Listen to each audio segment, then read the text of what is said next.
This lecture, Remember the Ladies, Women in the Antebellum Era, meaning the years before the Civil War, might seem out of place. We've been talking a lot this semester about, or at least the second half of this semester, about slavery. And that will continue to be a main threat that we'll focus on throughout the remainder of this course.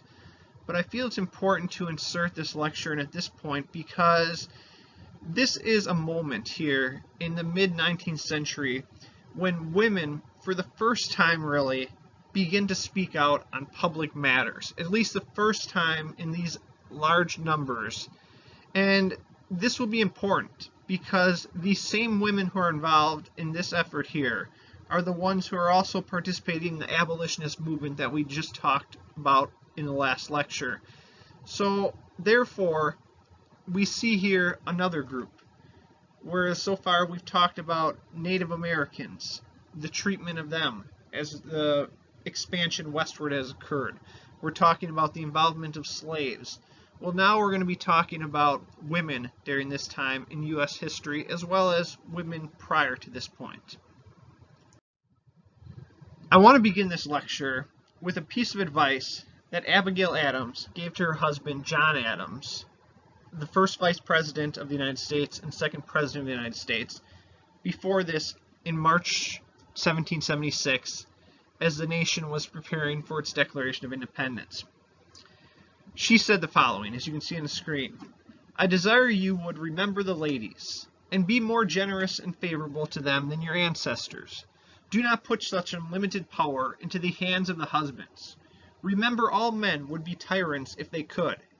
If particular care and attention is not paid to the ladies, we are determined to foment a rebellion, and we will not hold ourselves bound by any laws in which we have no voice or representation." Abigail Adams' entreaty to her husband to remember the ladies would be ignored. Therefore, women would be once again shunned aside and forgotten about. But as we'll see throughout this lecture, particularly beginning in the 1820s and 1830s, this begins to change, and women do in fact lead a rebellion of sorts, declaring themselves eventually in 1848 to be independent, as we'll talk about with the Seneca Falls Convention. Therefore, because of John Adams and other men throughout revolutionary America ignoring the pleas of women like Abigail Adams to include them in this new independent nation, we see a democracy not only without slaves, without rights for slaves, I should say, but also democracy without women. Abigail Adams wrote this in 1776, and what we see afterwards is the continued problems facing women during this time. In fact, we can get a glimpse of this by looking at a document, a book that was produced by Harriet Martineau. Among the many European travelers who visited the United States in the 19th century was the British writer Harriet Martineau, who wrote a book based on her experiences in America. In this book, Society in America, Martineau wondered how a nation whose government derived its power from the consent of the governed could deny women a role in political affairs. She wrote, quote, "How can the political condition of women be reconciled with this? How did the United States, therefore, deal with this contradiction in terms?" Well, essentially, women were forced to live in a separate sphere. They were considered different from men, and therefore it was acceptable to keep them out of this democracy that was now present in America. Women living in this separate sphere were restricted to domestic duties and kept away from markets, trade, politics, protests, and the courts. During the Revolutionary era, the idea of Republican motherhood would develop, and this sort of expanded on the idea of a separate sphere and allowed women a greater role.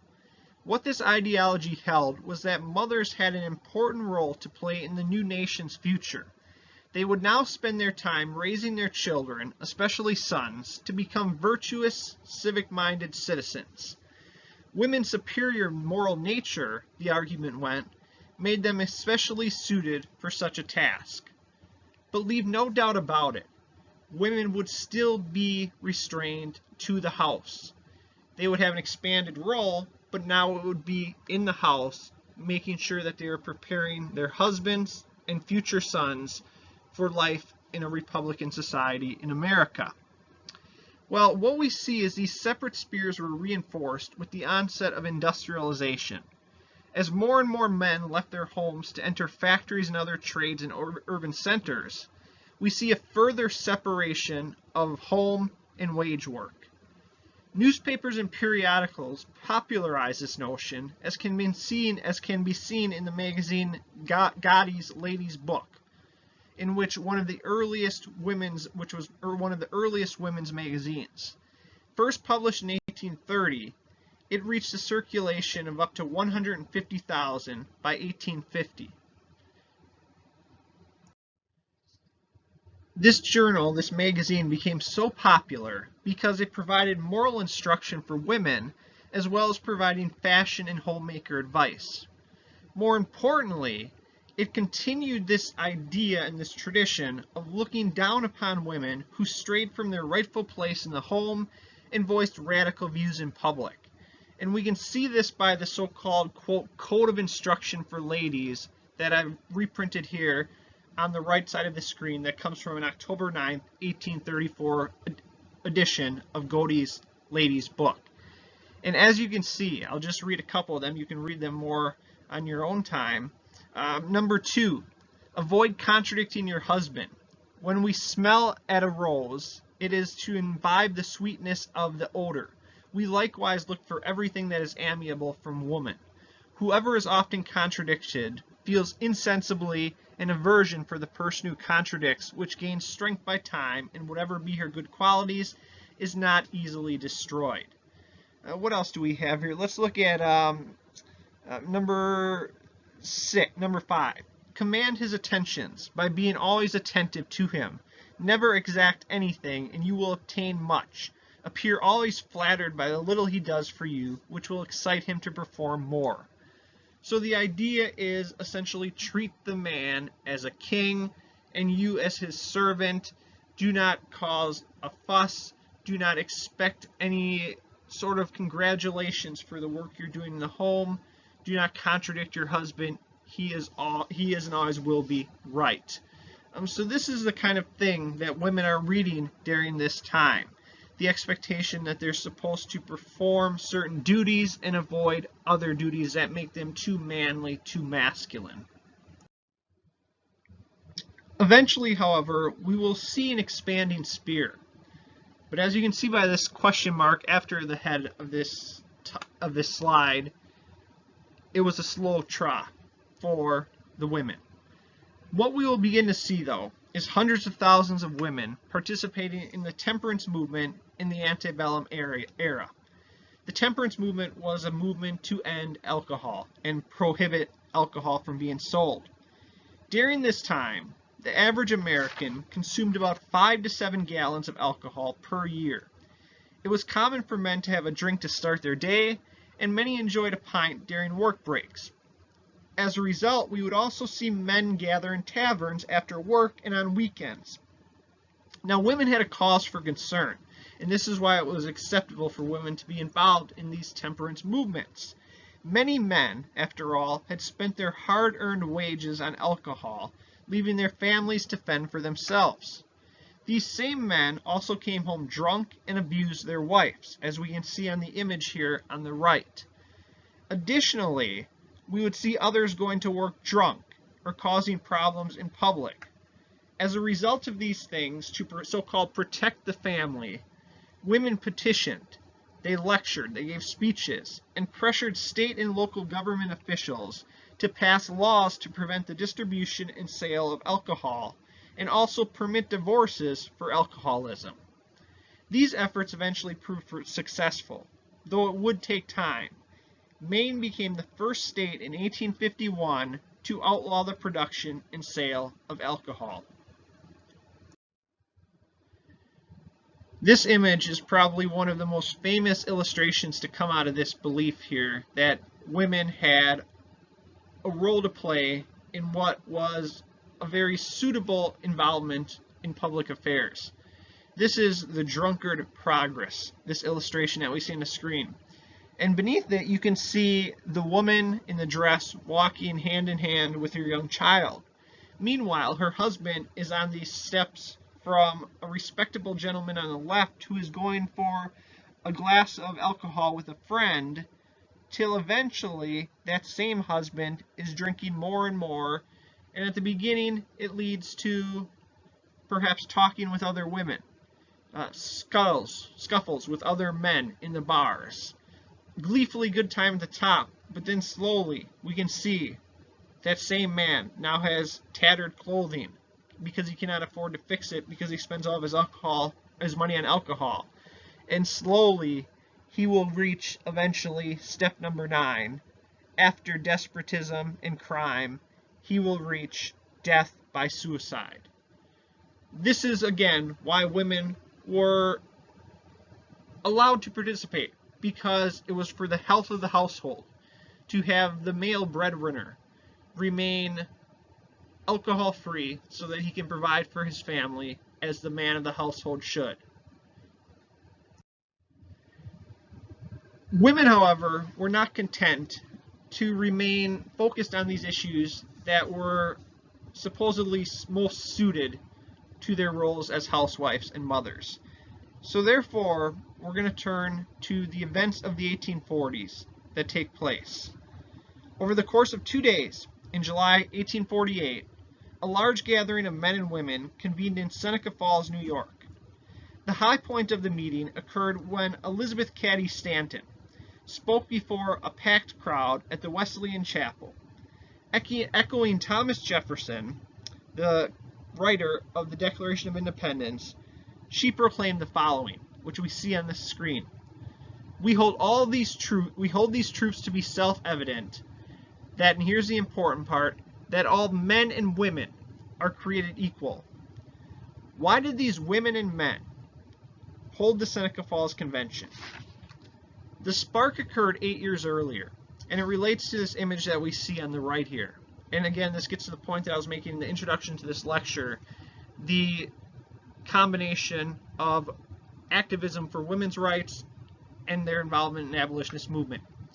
This event, 8 years prior, occurred in June 1840, when 8 female delegates from the United States joined a large group of male delegates on a trip to London for the World Anti-Slavery Convention.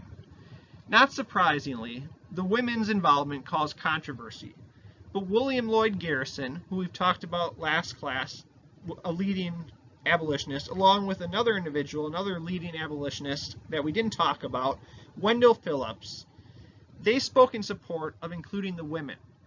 However, 90% of the male delegates voted against seating the women. As a result, these women were forced to observe the proceedings from an area curtained off from the main hall so as not to be seen. Elizabeth Cady Stanton, who was not a delegate, but rather was traveling with her new husband to the convention, took a walk with Lucretia Mott, who was one of the delegates denied a seat. During the stroll, according to Stanton, the following decision was made. As they walked home, quote, walked home arm in arm, commenting on the incidents of the day, we resolved to hold a convention as soon as we returned home and form a society to advocate the rights of women. So here we have the beginnings and the origins of the Seneca Falls Convention.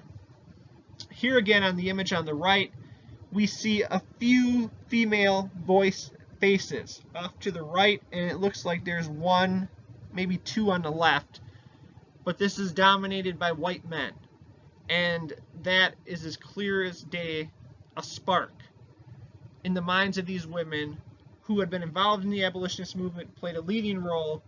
Now they are coming out and saying, we want change, and we want it now, not only for slaves to end slavery, but for ourselves as well.